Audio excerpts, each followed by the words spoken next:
Hello मित्रांनो, सर्वांचं स्वागत आहे परत एकदा नवीन एका व्हिडिओमध्ये. आज आपण बघणार का जे बांधकाम कामगार आहे. बांधकाम कामगारामध्ये तुम्ही 11वी किंवा 12वीला असेल, तर तुम्ही ती 11वी-12वीची स्कॉलरशिप कशी भरू शकता.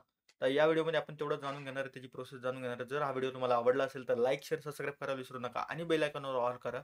कारण अशीच नवीन-नवीन माहितीची व्हिडिओ मी तुमच्यासाठी घेऊन येते.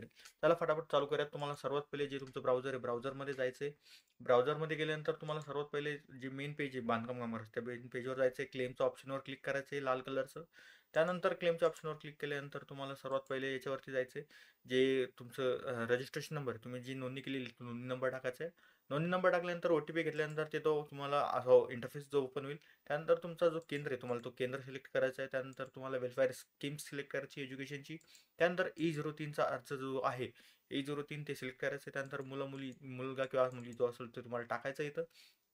त्यानंतर तुमच्या त्या मुलाचं जे कॉलेजचं नाव आहे, कॉलेजचं नाव टाकून घ्यायचं आहे. त्यानंतर कॉलेजचा ॲड्रेस टाकायचा आहे, कॉलेजची ईमेल आय डी टाकायची, कॉलेजचा मोबाईल नंबर टाकायचा आहे. 11वी किंवा 12वी दोन्हीपैकी कोणतं शिकतंय ते टाकायचं आहे. HSC टाकायचं आहे इथं. SSC जे असेल ते तुमचं मुलाचं जे टाकून घ्यायचं आहे.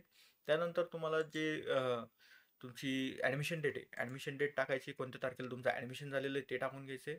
त्यानंतर तुम्हाला थोडेसे डॉक्युमेंट इथं जोडावं लागतील. त्यासाठी तुम्हाला तुमचं चालू वर्षाचं बोनाफाईड लागेल, चालू वर्षाचं आयडेंटी कार्ड लागेल, तुमचं आधार कार्ड लागेल, ज्याचे तुम्ही फॉर्म भरतात त्याचं आधार कार्ड लागेल आणि राशन कार्ड. राशन कार्ड मध्ये तुमचं जो मुलगा आहे ज्या मुलाची तुम्ही स्कॉलरशिप भरत असाल त्या मुलाचं राशन कार्डमध्ये नाव असणे कंपल्सरी आहे. त्यानंतर डॉक्युमेंट व्हेरीफायवर क्लिक करायचं आहे. त्यानंतर तुम्हाला ती जी डेट आहे तुम्हाला डेट सिलेक्ट करायची. डेट सिलेक्ट केल्यानंतर तुम्हाला जी पण डेट भेटेल ती डेट घेऊन टाकायची. त्यानंतर इथं हे तुमचं जे चेक आहे ते चेक करायचं आहे आणि त्यानंतर फॉर्म सबमिट करायचं आहे. फॉर्म सबमिट केल्यानंतर तुम्हाला जे काही पत्र येईल ते पत्र घेऊन तुम्हाला जी डेट तुम्ही सिलेक्ट केलेली त्या डेटला तुमच्या WFC ऑफिसला जाऊन तुमचं व्हेरिफिकेशन कंप्लीट करून घ्यायचं आहे. एवढंच होतं या व्हिडिओमध्ये. जर तुम्हाला हा व्हिडिओ आवडला असेल तर लाईक, शेअर, सबस्क्राईब करायला विसरू नका आणि बेल आयकॉनवर ऑल करा. कारण अशीच नवीन नवीन माहितीची व्हिडिओ मी तुमच्यासाठी घेऊन येत राहील. आणि तुमचे काही प्रश्न असतील ते कमेंटमध्ये टाका. मी त्या कमेंटचे 100% उत्तर देईल.